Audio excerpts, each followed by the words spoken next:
Good evening, this is Eswatini TV News Bulletin at 8.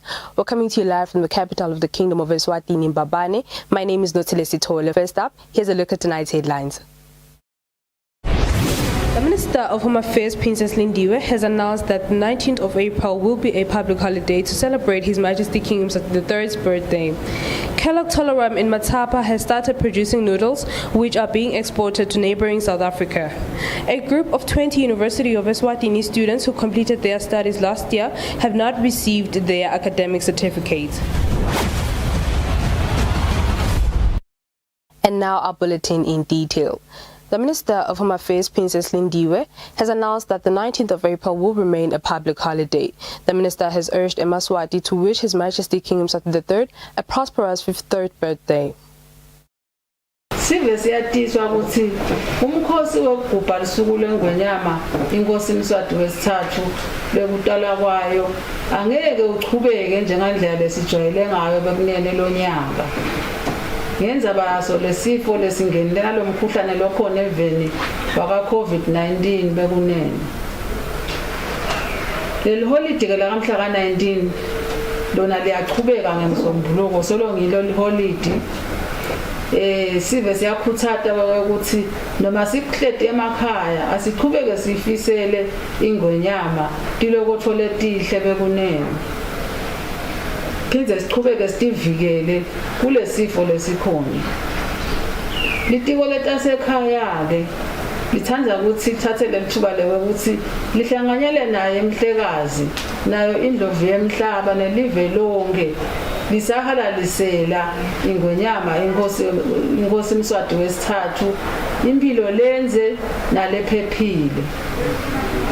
Isagubha lolusuku leminyaka lengemashumi lasihlanu nakuthathu bekunene. Sithi lunelelo ludze wena waphakathi. Kellogg Tolaram instant noodle producing firm in Eswatini is already producing noodles which are being exported to neighboring South Africa and will be eventually sold even in markets in Eastern and Central Africa. Acting Prime Minister Themba Masuku and cabinet ministers toured the factory in Matapa on Friday to witness production processes already taking place. The 21,000-ton capacity Kellogg Tolaram instant noodle manufacturing factory began fully-fledged operations in February this year. The factory employs over 200 people. Over 20 companies currently benefit from the factory's operations as service providers. In his tour of the factory in Matapa, Acting Prime Minister Themba Masuku, who was in the company of cabinet ministers and members of parliament who are members of the Ministry of Commerce's Portfolio Committee, was shown around different sections of the factory. The acting Prime Minister said the opening of a factory of this caliber will greatly benefit the kingdom's economy. Now, this project, as you may know, is a flagship venture from the Kingdom of Eswatini, which adds new lines into our production basket of made in Eswatini products. You know, if some of us have traveled, and I guess all of you have traveled, others have gone into supermarkets, and you pick up a stuff, something you are buying, it's made in another country. I won't mention because I don't want to promote other countries except to say made in Eswatini is going to develop. It's going to be a big story going forward. Kellogg Tolaram Managing Director for Sub-Saharan Africa promised that the factory will be expanded. We are in the first phase of the project for the development of the production lines. The first phase will include 2 production lines that will see significant investments in jobs. So currently we have one line running, and as the business grows, we've got the provision to get the second line in as well. But the business has to grow and the demand has to grow in order for that to happen. The acting Prime Minister promised that another big factory will be constructed just next to the Kellogg Tolaram factory, and this is the Johnson Workwear factory, which will employ over 2,000 people. For Eswatini TV News, Hlengiwe Ndlovu with Mbongwa Dube in Matapa. The Deputy Prime Minister's office is seeking the assistance of the public in locating parents or guardians of an 8-year-old child who was found on Wednesday at New Village in Manzini. The child, who is a boy, is believed to be autistic. Anyone with information is required to contact the Royal Eswatini Police Service at 999 or 9999. 40 nursing students at the University of Eswatini from the Mbabane campus have taken the oath of Florence Nightingale. The Ministry of Health Chief Nursing Officer Dr. Gloria Msibi says the students should stay true to their oath, especially because they have taken it at a time when the world is faced with emerging health challenges like COVID-19. The students were supposed to take their Florence Nightingale oath last year. However, due to COVID-19 outbreak, the ceremony was pushed back. The Minister of Health Nursing Officer, Dr. Gloria Msibi, says the students take their oath under the theme Quality Nursing Care for Emerging Health Challenges. The world is faced with a huge amount of healthcare challenges, which include non-communicable conditions such as cancers, diabetes, hypertension, mental health, as well as pandemics such as the ravaging COVID-19, which has overstretched healthcare systems not only in the developing countries but even those of the first world countries. University of Eswatini Dean of Students, Professor Priscilla Dlamini, encourages students to not discriminate patients and be open-minded in order to tell if a patient needs traditional herbs or not. She says the students should be dedicated to their work. I always say nursing is a talent. Any profession is a talent. So make sure how you really spend. When you are a student, copy. Don't choose the ones labaneti kwekwe. Choose those that are walking upright. Then you land somewhere. The Pro-Vice Chancellor in the University of Eswatini, Henry Kataha, extends gratitude to all people who have been working close with students as means to ensure their better future. I wish to thank and applaud the staff for the commitment throughout this time, and our vision as a university is to be the university of choice in Africa, and this has to be seen in what we do for each other. The oath taken by the students is the one taken by the first nurse in the world, Florence Nightingale. The oath is a vow that they will practice their profession faithfully. For Eswatini TV News, Fortune Dlangamandla, Mbabane. Eswatini is expected to present challenges faced by the country in food production during the United Nations Food System Summit. According to the Principal Secretary in the Ministry of Agriculture, Bongani Masuku, the UN General Summit will be held in September this year. Despite looking into worldwide food production challenges, the United Nations Food System Summit will also look into food stability, production opportunities, as well as finding solutions faced by the farming sector. Principal Secretary in the Ministry of Agriculture, Bongani Masuku, gives full details regarding the summit. The summit will be discussing documents that are submitted by member states through a consultative process. As a member of the United Nations, we are also going to be engaging in a consultative process where we'll be consulting all stakeholders in the food systems.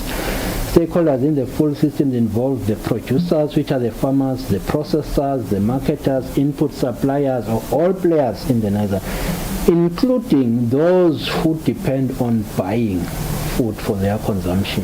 They are part of the food system. So we are going to be consulting shortly within the month of May, so that by mid-June we have a report that we can submit to the UN system for consideration by the Food Summit in September. Masuku explains that the summit will also discuss issues of food access, as at times, even if food production is enough, some people cannot access it. For Eswatini TV News, Fortune Dlangamandla with Muzim Konta Mbabane. A group of 20 University of Eswatini students who completed their studies last year have not received their academic certificates as yet. The non-arrival of these certificates is causing distress to the graduates who cannot apply for jobs. The institution's registrar, Dr. Salebona Simelane, says a number of factors contributed to these students not receiving their certificates. The University of Eswatini last year experienced challenges in the printout of some of its students' academic certificates, as some certificates arrived with typos made by printers. While the institution resolved these challenges, there is, however, a group of students who still have not received their certificates.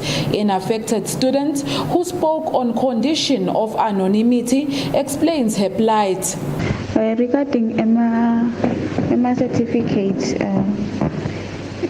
University class of 2020 abasiniketanga sonke baba nekuthi nasiyowalanza khona laba lasengaphumi actually basho ukuthi okay kulalaba sengawatholi basho ukuthi ngilalaba ku old system so vele by few so i-challenge lesibhekana nayo bengilokuthi lama certificates vele siyawadinga for ukuthi nathi sifuna ku-apply emisebenzini emathuba yavela ukhanze usiyawaluza ngalokuthi asikhoni lokufaka le certificate because phela now apply siyadinga ukuthi kufanele ukuthi ufake certificate so kuyasilimata kakhulu lokho.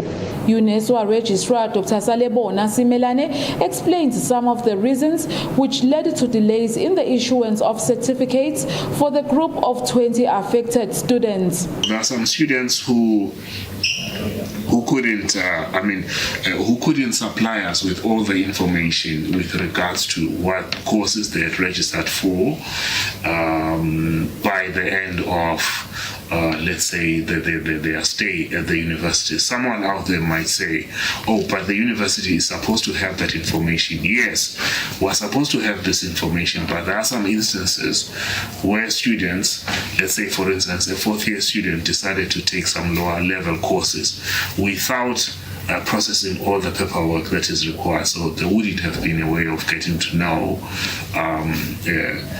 which other courses the student could have taken.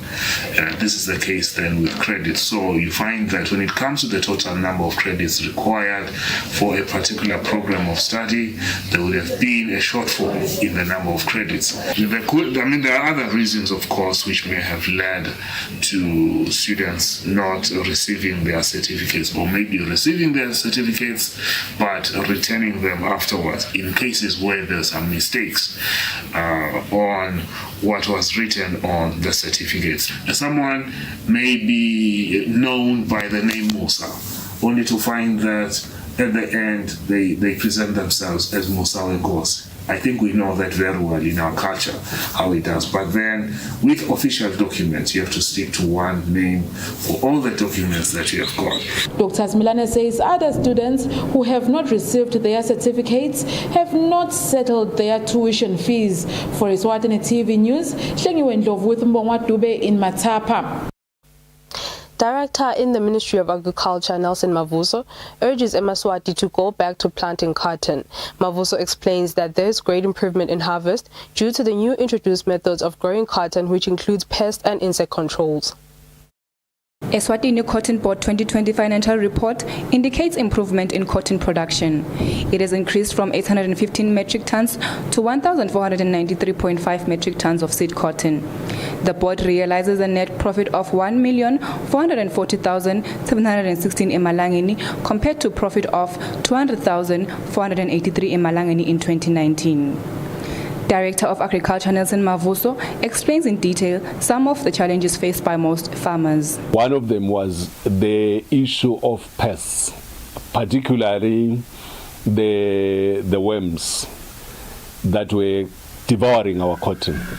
So a major share of the farmers' income was going into spraying for those worms that are very notorious. All the bollworms that we find in cotton used to be the major cost the farmer would incur, and also carrying out the weed control in the farms.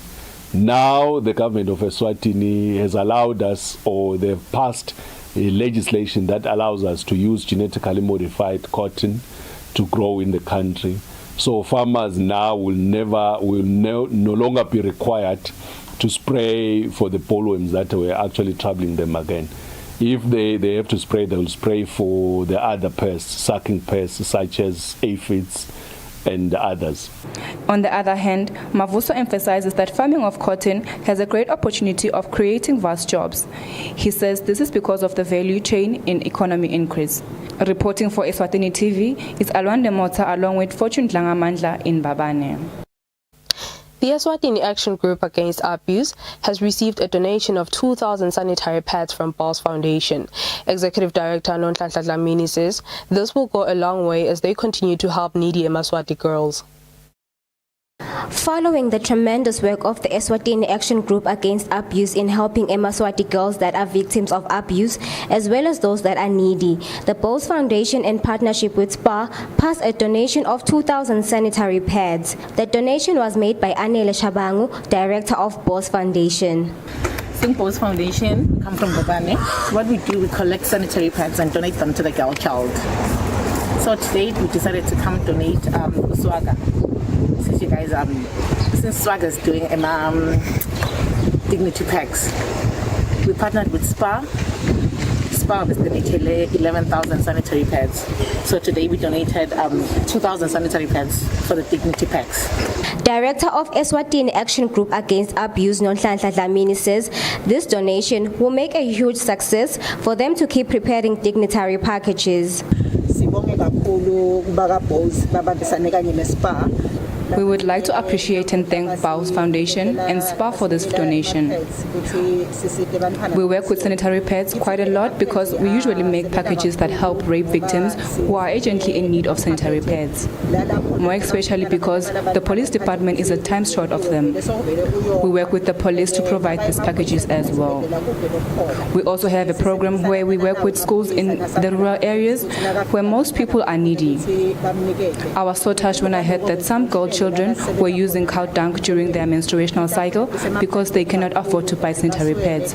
We really appreciate this donation.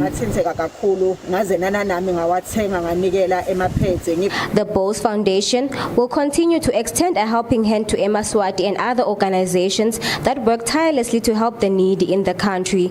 Reporting for Eswatini TV, Nomalungelo Jele with Muzim Konda in Manzini. The MTN Praise Festival will be held digitally on the 4th of July 2021 on MTN's Yellow Hub at 7 o'clock in the evening. This has been confirmed by Destiny Music founder Tom Lynn at the launch of the second edition of the MTN Praise Festival, which was held at MTN in Eswatini. The MTN Praise has entered its second year. The festival will be streamed live on MTN's Yellow Hub due to COVID-19. The founder of Destiny Music, Tom Lynn, says their vision is to grow this festival into a top gospel event. We want to empower young musicians by hosting workshops and smaller events across the country. Secondly, we would like to grow iPraise to become one of the top gospel events in the Southern African region. Akeswa President Petsile Masilela has commended artists for their perseverance and humbleness as government was addressing issues faced by the industry. You've shown that you are led. There is no time where I felt like things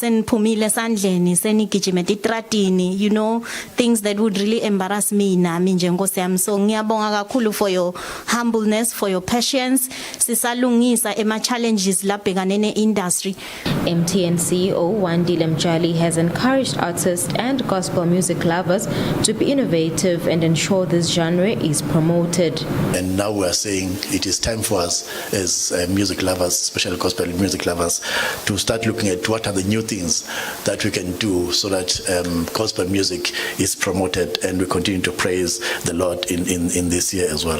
This year, the public will be given a chance to select a lineup of artists they would like to see perform at the festival through SMS voting. Music fans must nominate an artist by sending the name of the artist to 7628-6161. 10 artists with the most nominations will qualify for the elimination stage, and the top 10 will enter into SMS voting in order to qualify to perform at the event, and only 5 artists with the highest number of votes will perform live on the 4th of July. Reporting, I'm Lungelina Makakula, visual sourced from MTN. And in our international news, Zimbabwe has reported a major rise in teen pregnancies during the pandemic. Zimbabwe's government this month reported a major increase in teenage pregnancies in January and February. Advocates are blaming the rise from previous years on coronavirus, lockdowns, and poverty. Zimbabwe's government says nearly 5,000 teenage girls became pregnant in January and February, and about 1,800 entered early marriages during the same period. According to a government report, most of the girls live in poor suburbs such as Epworth, about 30 kilometers southeast of Harare. News coming in from the U.S. The United States is renewing a call that all nations, including the U.S. and China, must raise their ambitions on carbon neutrality as officials from the world's two largest emitters held talks in Shanghai on Thursday. U.S. officials and analysts say Special Presidential Envoy for Climate John Kerry's consultations with his Chinese counterparts this week are paving the way for next week's virtual leaders summit on climate, but caution against a quick breakthrough. Reporting, I'm Lungilele Makakula, pictures sourced from VOA.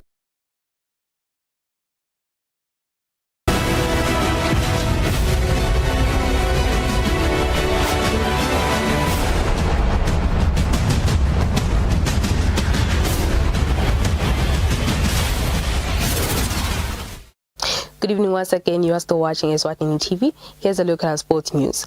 The High Commissioner of India, who also serves as a patron for Eswatini Chess Federation, Radha Venkataraman, says the newly established relationship between the Eswatini Chess Federation and the All India Chess Federation will go a long way in improving chess in Eswatini to be at international standard. Venkataraman says this relationship will give local chess players a chance to exchange ideas with some of the well-known chess legends in India. Venkataraman highlighted this when speaking to Eswatini TV Sports in Babane. India as a country is known worldwide as one of the best when it comes to chess as a sport. The good record could soon be also held by the Kingdom of Eswatini in chess after the two countries' chess federations join hands to collaborate about the sport. Indian High Commissioner Radha Venkataraman, who is also the patron of the Eswatini Chess Federation, says this new relationship will mostly benefit the Eswatini chess in getting new ideas about the sport by regularly collaborating with the high qualified chess players from India. I have actually started working on it already. I have connected them with a couple of players in India. Ranked players from India who have already volunteered to do tutorials for the young chess players of the country. Weekend classes have already started from here. I'm also going to connect the Eswatini Chess Federation with resident local yoga teachers in the kingdom who are going to organize camps, training programs for the children. All India Chess Federation, as I said earlier, I wanted to do some homework for the Eswatini Chess Federation before I accepted their offer of making me the patron for the federation. So I am in touch with the All India Chess Federation. They have already promised me that they will be in a position to help Eswatini Chess Federation. They are already in collaborating with many countries of the world, and they would like to add Eswatini to that. Eswatini Chess Federation President Dumsani Msibi highlighted that the local federation will benefit a lot, especially from different programs of how they can develop and improve the sport in the country. For now, the memorandum of understanding between the two federations is for a year that is expected to last until April next year in 2021. For Eswatini TV Sports, Fabrice Msonera, Mbabane. National cricket coach Musa Twala says that Eswatini Cricket Association will soon begin a program of capacitating local coaches in order to reach the required standard of the International Cricket Commission. Twala says that the current license available for local coaches is level 1, while the International Cricket Council recommends that at least all coaches should try and be in possession of level 4 license. Twala was speaking to Eswatini TV Sports in Malkans. Cricket is one of the developing sports in the country. While heading to its development, the Eswatini Cricket Association is faced with the challenge of improving the standard of the coaches in the country. Bokochi bakona. Mane benta level 1. According to Musa Twala, who is a cricket coach and also serves in the executive of the association, majority of the local coaches have a level 1 license, which is mostly a basic and cannot be used at an international stage. Twala says they will be soon begin to work on trying to achieve a level 4 license that is mostly recommended by the International Cricket Council. Development program, ICC. Twala says soon workshop programs will begin of capacitating coaches with the help of the motherboard, the International Cricket Council, where the numbers of coaches in the country will also be increasing. For Eswatini TV Sports, Fabrice Msonera, Malkins. Well, Eswatini, that's all we had for you this evening. Before we conclude, let's have a look at tonight's headlines. The Minister of Home Affairs, Princess Lindiwe, has announced that the 19th of April will be a public holiday to celebrate His Majesty King Mswati III's birthday. Kellogg Tolaram in Matapa has started producing noodles, which are being exported to neighboring South Africa. A group of 20 University of Eswatini students who completed their studies last year have not received their academic certificate. And with that, we sum up our bulletin for the evening. Up next is the weather update from myself and the crew here at Eswatini TV. Thank you for joining us. Good night.